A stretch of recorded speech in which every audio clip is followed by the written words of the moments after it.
यहाँ पे हम डिस्कस कर रहे हैं क्वेश्चन नंबर 8 और इस क्वेश्चन में आपको दिया है कि दो बीम है हमारे पास लाइट बीम है हमारे पास having intensities I and 4I। तो उनकी जो इंटेंसिटी है वो I और 4I के बराबर है। तो ये जितने भी वर्ड्स यहाँ पर मैंने बोले हैं इनका मतलब आपको चमकना चाहिए। ठीक है, हम इंटेंसिटी को कैसे बताएंगे कि इंटेंसिटी कम है या ज्यादा है। तो मान लीजिए आपके पास एक बल्ब है 10 वॉट का और एक बल्ब है सेम कंपनी का सेम टाइप का लेट्स से 30 वॉट का या 40 वॉट का। तो आपने देखा होगा कि जो कम वॉट का बल्ब होता है वो कम तेजी से जलता है और जो ज्यादा वॉट का बल्ब होता है वो ज्यादा तेजी से जलता है, ज्यादा ब्राइट दिखता है आपको, है ना। जैसे स्टेडियम की लाइट की जो इंटेंसिटी है वो ज्यादा है as compare to our household bulb. तो ऐसे इंटेंसिटी आपको समझ में आना चाहिए कि एक इंटेंसिटी ज्यादा है एक इंटेंसिटी कम है। टेक्निकल तरीके से दिए देखेंगे तो एक पर्टिकुलर एरिया, एक पर यूनिट एरिया से पर यूनिट टाइम में पास होने वाला जो एनर्जी है लाइट एनर्जी, उसे लाइट का इंटेंसिटी कहा जाता है। तो एक कम ब्राइट और एक ज्यादा ब्राइट लाइट है बेसिकली, है ना। इंटरफेरेंस उनका होता है, ठीक है। इंटरफेरेंस रिलेटेड है वेव नेचर ऑफ लाइट से। To produce a fringe pattern on a screen, सामने रखी हुई स्क्रीन पर एक फ्रिंज पैटर्न हमें दिखाई देता है। तो ये जहां तक जो हमने पढ़ा है वो कुछ ऐसा लग रहा है कि ये यंग्स डबल स्लिट एक्सपेरिमेंट में से पूछ रहे हैं सवाल।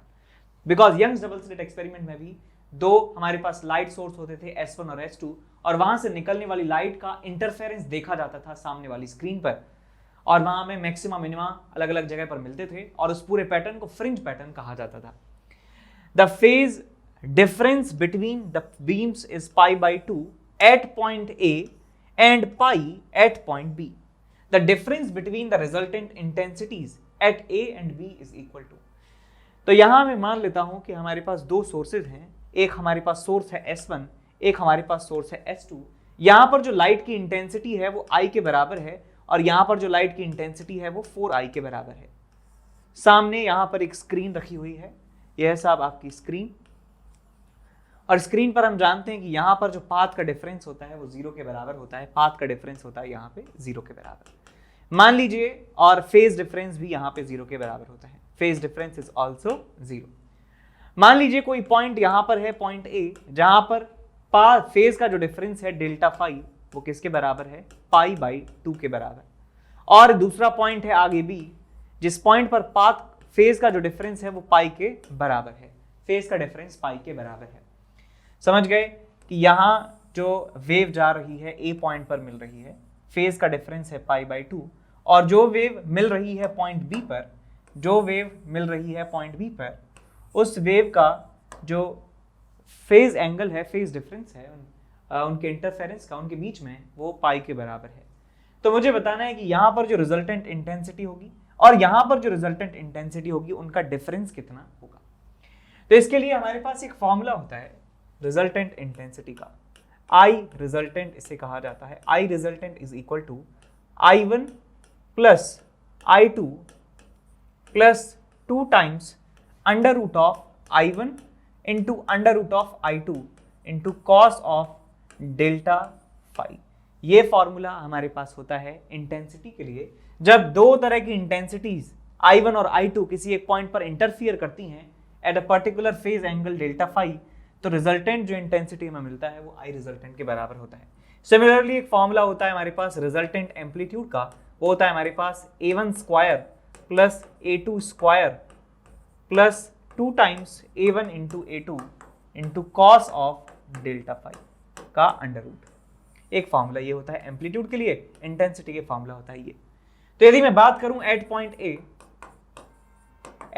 ए की यदि बात करें तो हमारे पास इंटेंसिटी I1 जो है वो I के बराबर है और I2 जो है वो 4I के बराबर है, यहाँ दिया हुआ है।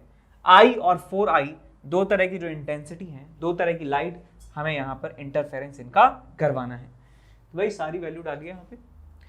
I1 I, I2 is 4I plus 2 times under root of I1 into under root of I2 into cos of pi by 2। तो यहां से आपको मिल जाता है I रिजल्टेंट।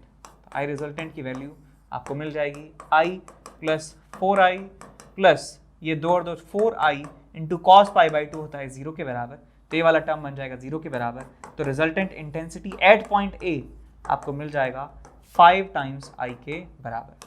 5 टाइम्स i के बराबर आपको रिजल्टेंट इंटेंसिटी मिल जाता है। अब यदि मैं बात करूं पॉइंट B की, एट पॉइंट B, तो यहां पे हम लिख सकते हैं resultant intensity is equals to i plus 4i plus 2 times under root of of 4i into cos of pi. Cos pi की जो वैल्यू है वो होती है -1 के बराबर, तो ये बन जाएगा आपके पास -1 और ये बन जाएगा आपके पास 4i, तो यहाँ पे मिलेगा आपको माइनस में 4i, यहाँ पे मिलेगा आपको 4i और यहाँ पे मिलेगा आपको i। तो 4i से -4i आपस में कैंसिल आउट हो जाता है, आपको resultant intensity at point B जो है मिलती है at B is equals to i के बराबर। तो resultant intensity at A and resultant intensity at B दोनों का डिफरेंस आपसे पूछा गया है। सो 5i माइनस i ये आपसे पूछा गया है इज इक्वल टू 4i हमारा आंसर हो जाएगा। तो भाई हमारा आंसर कितना आ जाएगा 4i के बराबर। 5i is resultant intensity at A, i is resultant intensity at B, दोनों का डिफरेंस हमें मिल जाता है 4i के बराबर। तो यहां पे रिजल्टेंट डिफरेंस पूछा गया है, तो इसका डिफरेंस जब भी पूछा जाता है तो इसका मतलब हम कह रहे हैं कि हम मैग्नीट्यूड ऑफ डिफरेंस जानना चाह रहे हैं, मैग्नीट्यूड ऑफ डिफरेंस जानना चाह रहे हैं। आप कभी ऐसे कंफ्यूज ना हो कि सर इसमें से इसको माइनस करें या इसमें से इसको माइनस करें, ठीक है। आपको डिफरेंस पूछा गया है तो आप बता दीजिए डिफरेंस है किसके बराबर, मॉड ऑफ डेल्टा के बराबर। तो बच्चों एक छोटा सा अनाउंसमेंट है यहाँ पे। तो सबसे पहले तो जो एस अनअकैडमी चैंपियंस लीग है वो जेई के लिए स्टार्ट हो रही है फिर से, और यहाँ पे आपको चांस मिलेगा टू मीट सचिन तेंदुलकर। सचिन तेंदुलकर से मिलने का मौका आपको मिलने वाला है। अब करना क्या होगा मौका पाने के लिए आपको कि एक टेस्ट होगा, एप्टीट्यूड बेस्ड टेस्ट होगा दिसंबर 18, दिसंबर 19, 26 1 PM ऑनवर्ड्स। और ये जो टेस्ट है ये फ्री है, आपको बस वेबसाइट पे जाके एनरोल करना है और ये टेस्ट देना है। दूसरा हमारे पास ये है कि अनअकैडमी चैंपियंस लीग, जो पहला स्लाइड था जिसमें सचिन तेंदुलकर से मिलने का मौका था, उसमें प्राइजेस भी हैं जो 1 से लेके 10 तक जो रैंक होने वाली हैं उनको 20,000 का प्राइज जो है मिलने वाला है, और 100% तक स्कॉलरशिप भी आपको मिलेगी।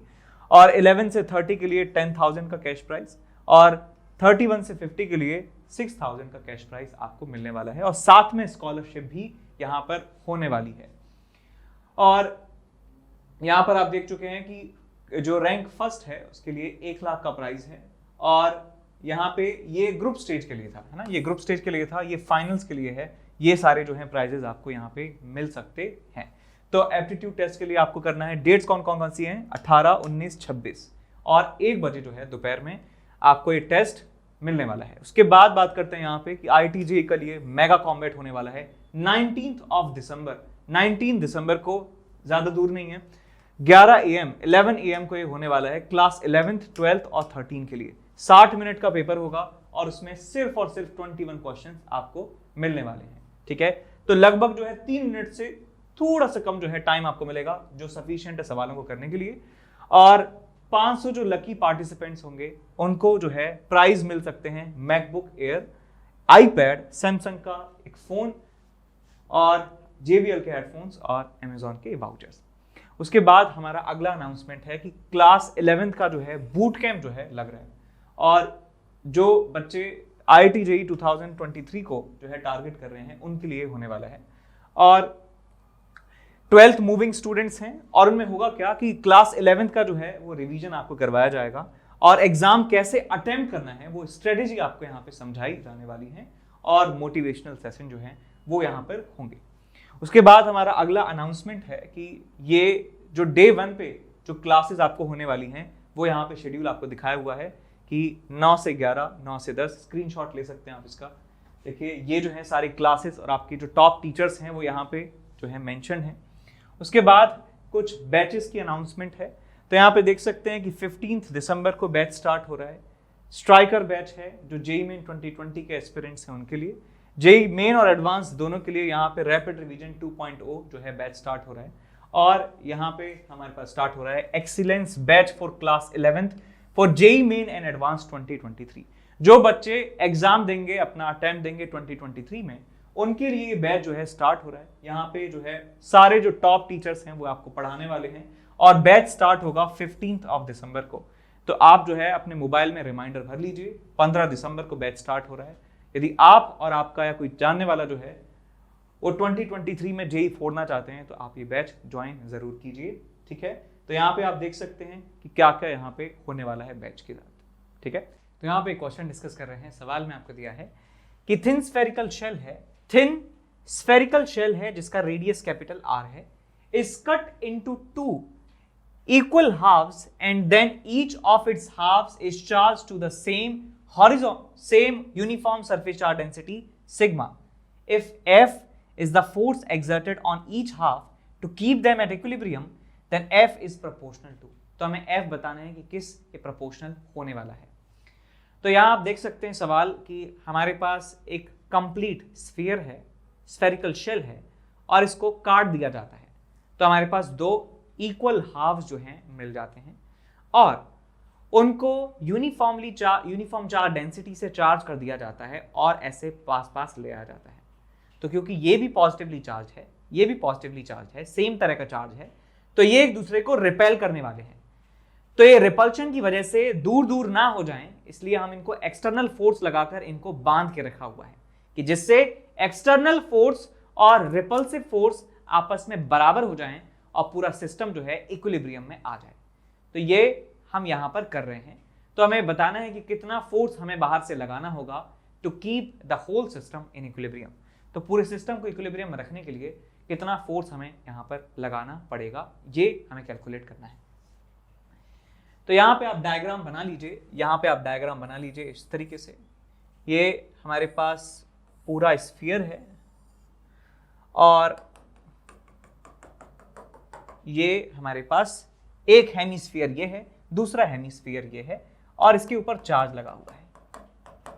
चार्ज और चार्ज का डेंसिटी है सिग्मा के बराबर, चार्ज का डेंसिटी है सिग्मा के बराबर। यहां पे चार्ज डिस्ट्रीब्यूटेड है लाइक दिस।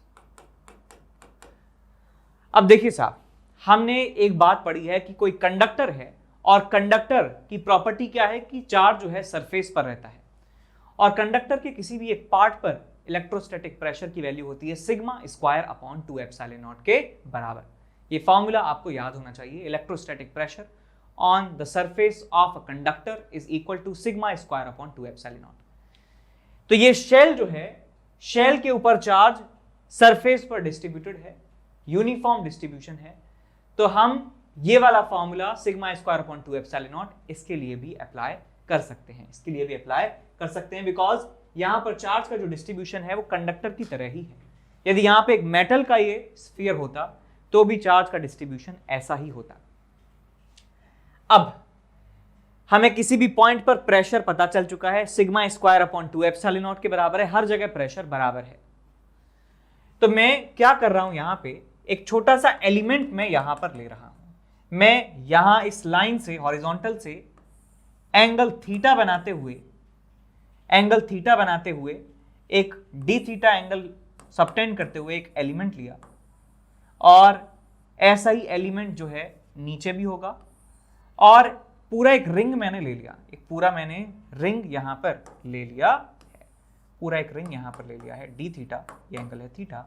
इस तरीके से यहां पे मैंने एलिमेंट लिया हुआ है, ठीक है, समझ में आ गया एलिमेंट इस तरीके से। अब यदि इस पॉइंट की यदि बात करें, इस पॉइंट के ऊपर जो लगने वाला फोर्स है वो लगेगा इस तरीके से dF। इस एलिमेंट पर जो फोर्स लगेगा, इस एलिमेंट पर फोर्स लगेगा इस तरफ dF के बराबर। ये बात सबको समझ में आ रही है कि फोर्स इस तरफ क्यों लग रहा है, बिकॉज इस जगह इलेक्ट्रिक फील्ड जो है इस डायरेक्शन में होगा, रेडियली आउटवर्ड डायरेक्शन में, और यहाँ पे चार्ज रखा हुआ है छोटा सा, तो charge into electric field dF के बराबर इस तरफ लगने वाला है। ये एंगल थीटा है तो ये वाला एंगल भी किसके बराबर होगा, थीटा के बराबर। तो dF का एक कंपोनेंट आएगा dF cos थीटा और dF का एक कंपोनेंट आएगा dF sin थीटा। ऐसे ही यहाँ पे dF का एक कंपोनेंट आएगा dF cos थीटा और एक कंपोनेंट यहाँ पे आपको मिलेगा dF sin थीटा के बराबर। समझ गए? मैं यहाँ पे डायमेट्रिकली ऑपोजिट एंड्स पर जो एलिमेंट्स हैं उनके फोर्सेस की बात करूं तो डीएफ साइन थीटा आपस में कैंसिल आउट हो जाएंगे और डीएफ कॉस थीटा आपस में ऐड हो जाएंगे। तो जितने भी यहां पे एलिमेंट्स हैं जो डायमेट्रिकली ऑपोजिट एंड्स पर हैं, उनके जो वर्टिकल कंपोनेंट्स है बेटा वो कैंसिल आउट हो जाने वाले हैं। वर्टिकल कंपोनेंट एक दूसरे को कैंसिल आउट कर देंगे, लेकिन जो हॉरिजॉन्टल कंपोनेंट्स हैं वो सारे जुड़ते चले जाएंगे। तो मैं यदि टोटल फोर्स की यदि बात करूं, इस रिंग पर टोटल फोर्स की बात करूं तो डीएफ आपको यहां पे मिलने वाला है, डीएफ नेट जो हॉरिजॉन्टल डायरेक्शन में है is equal to electrostatic pressure कितना है हर जगह, sigma square upon 2 epsilon naught into पूरी स्ट्रिप का एरिया कितना है। पूरी स्ट्रिप का एरिया यदि देखना चाहें तो ये रेडियस r है और ये वाला डिस्टेंस कितना हो जाएगा बेटा, r sin theta. So it's 2 pi r sin theta into r d theta और यहां पे आ जाएगा लास्ट में cos थीटा। तो ये हमारे पास टोटल फोर्स है जो इस रिंग वाले एलिमेंट पर लग रहा है हॉरिजॉन्टल डायरेक्शन में। ये टोटल फोर्स इस रिंग पर लग रहा है। ठीक है, इस रिंग को आप अलग से भी दिखा सकते हैं कि हमारे पास ये एलिमेंटल रिंग है, लाइक दिस, और जितने भी ये पार्ट हैं इनके ऊपर फोर्स लग रहा है DF cos theta. Total force जो है मतलब फोर्स लग रहा है इस तरफ हर एक पार्ट के ऊपर हॉरिजॉन्टल डायरेक्शन में, और इस सारे फोर्सेस का जो समीशन है वो किसके बराबर है, डीएफ कॉस थीटा के बराबर है। तो हमने यहां पे क्या किया है कि जितने भी एलिमेंट्स यहां पे बन रहे होंगे उन सारे एलिमेंट्स पे जो लगने वाला टोटल फोर्स है, that is total force on this hemisphere, that is equals to integral of this theta की वैल्यू कहां से कहां तक लेनी है, थीटा इज इक्वल्स टू 0 से थीटा इज इक्वल्स टू कितना 90 degree, theta is equals to 0 से थीटा इज इक्वल्स टू 90 तक जितने भी एलिमेंट्स बनेंगे उन सारे एलिमेंट्स पर लगने वाला टोटल हॉरिजॉन्टल फोर्स की वैल्यू हम यहां से निकालने जा रहे हैं। अब यहां देखिए क्या हो रहा है, आपके पास क्या हो रहा है कि sigma square upon 2 epsilon not 2 pi r sin theta upon into r d theta cos theta. अब इसको करते हैं सॉल्व। तो यहां पे देखिए ये 2 है, ये sin थीटा है, ये cos थीटा है, कितना बन गया sin 2 थीटा। तो यहां पे आएगा sin 2 थीटा और साथ में d थीटा। तो ये चला गया, ये चला गया, ये चला गया, ये चला गया। यहां पे है पाई r स्क्वायर, ये हो गया। अब आपके पास बचा है sigma square divided by 2 epsilon not. Integration करना है 0 से पाई बाय 2 में। अब sin 2 थीटा का जो इंटीग्रेशन होता है बताइए कितना होता है, 1/2, यहां पे आएगा आपके पास 1/2 cos का माइनस साइन, तो साइन का minus cos, minus 1/2 cos of 2 theta, limit है 0 से पाई बाय 2, और यहां आ जाएगा आपके पास sigma square upon 2 epsilon not into pi r square. ठीक, यहां ये आपको मिल जाता है। अब यहां पे वैल्यू पुट करिए cos 2 थीटा में, यहां पे थीटा की वैल्यू पाई बाय 2 पुट करेंगे तो आपको मिलेगा -1, माइनस में 1, और यहां पे है -12, और यहां पे आपके पास sigma square upon 2 epsilon not into pi r square. तो भाई यहां पे -2 हो जाएगा और यहां पे आपको मिल जाएगा 1 के बराबर, यहां मिल जाएगा आपको sigma square into pi r square into upon 2 epsilon naught. तो यही हमारा आंसर होने वाला है। तो नेट फोर्स जो लग रहा होगा हॉरिजॉन्टल डायरेक्शन में वो होगा इतना, और इतना ही फोर्स हमें एक्सटर्नली लगाना होगा जिससे पूरा सिस्टम इक्विलिब्रियम में रह पाए। So answer will be sigma square into pi r square upon 2 epsilon naught. Check कर लीजिए, sigma square r square by epsilon naught, यहाँ पे सिर्फ प्रोपोर्शनलिटी बताई गई है, इसकी प्रोपोर्शनल है, पाई स्क्वायर बाय 2 को ये खा गए हैं। तो लेकिन हमारा मैग्नीट्यूड बिल्कुल सही है कि इतना मैग्नीट्यूड ऑफ फोर्स लग रहा होगा एक हेमिस्फीयर की वजह से दूसरे हेमिस्फीयर पर। इसके बाद आगे चलते हैं सवाल नंबर नेक्स्ट।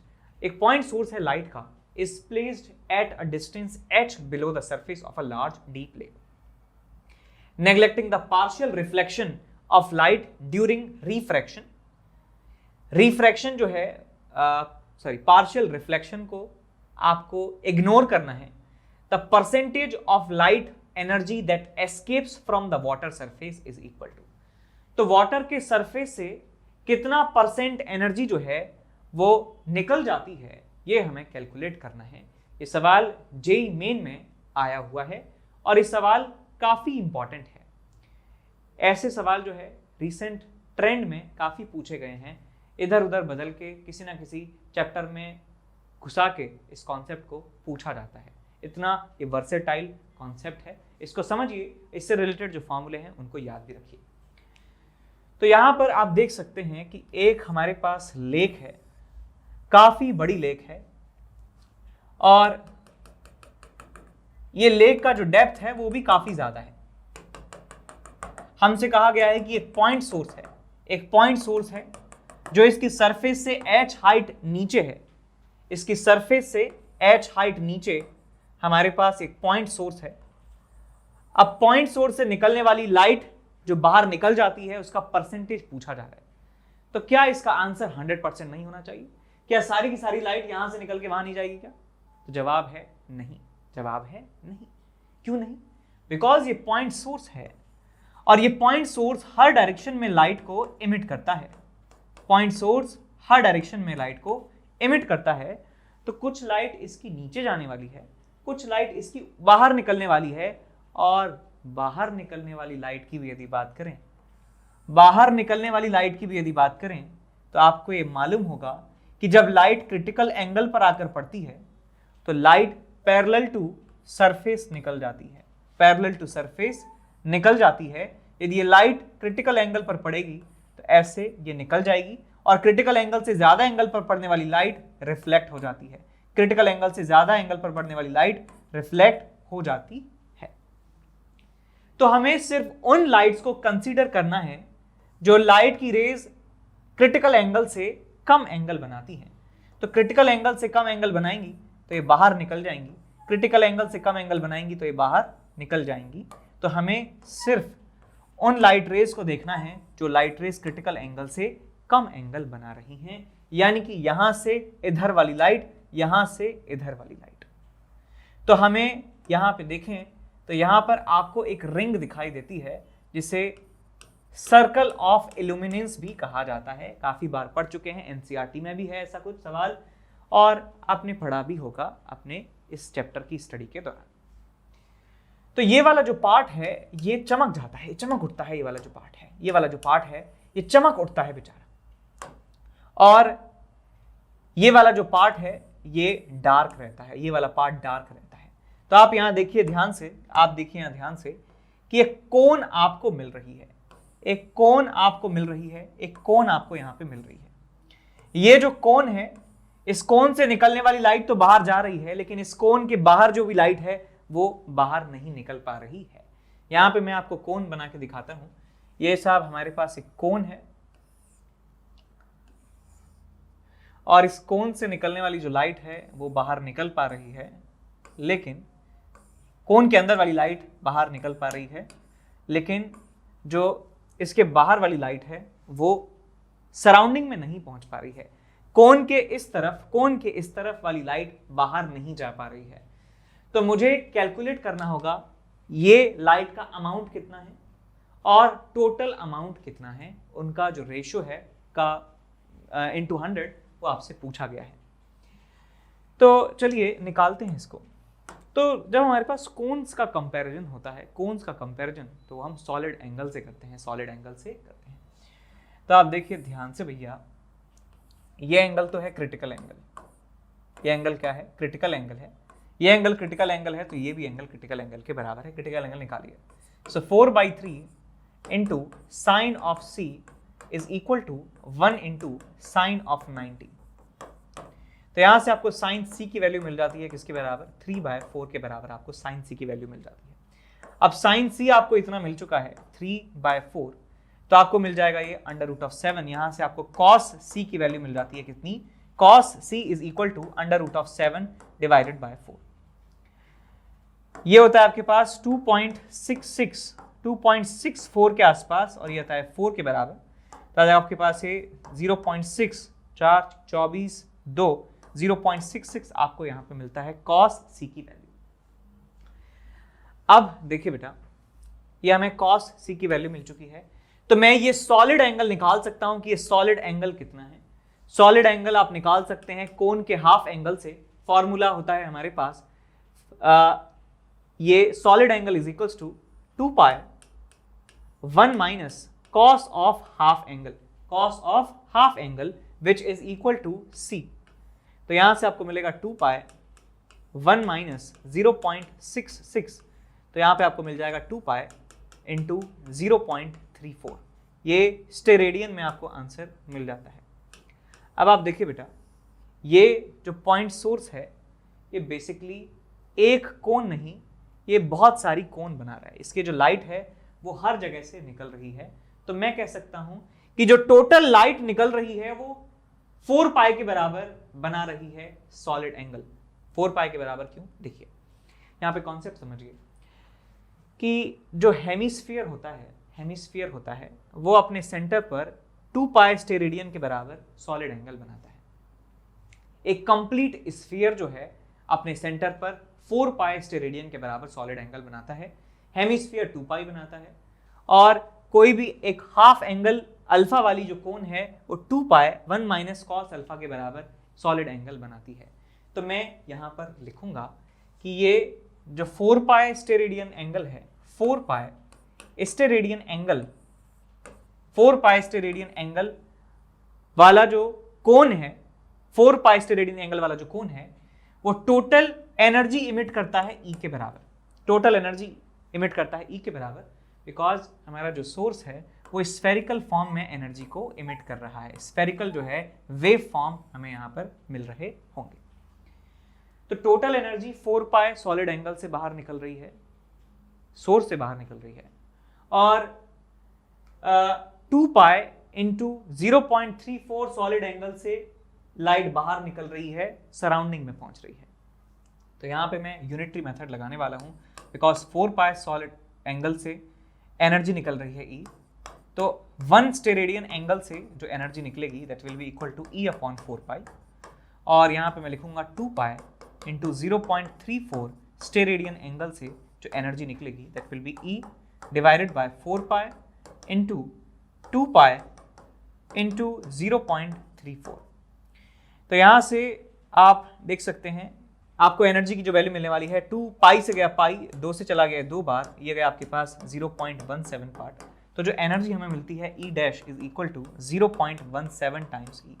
तो यदि परसेंटेज निकालना चाहें तो आप देख सकते हैं ई डैश अपॉन ई इंटू 100 आपको मिल जाएगा यहाँ से 0.17 E divided by E into 100। ई से ई गया, आपको मिल जाता है यहाँ से 17%।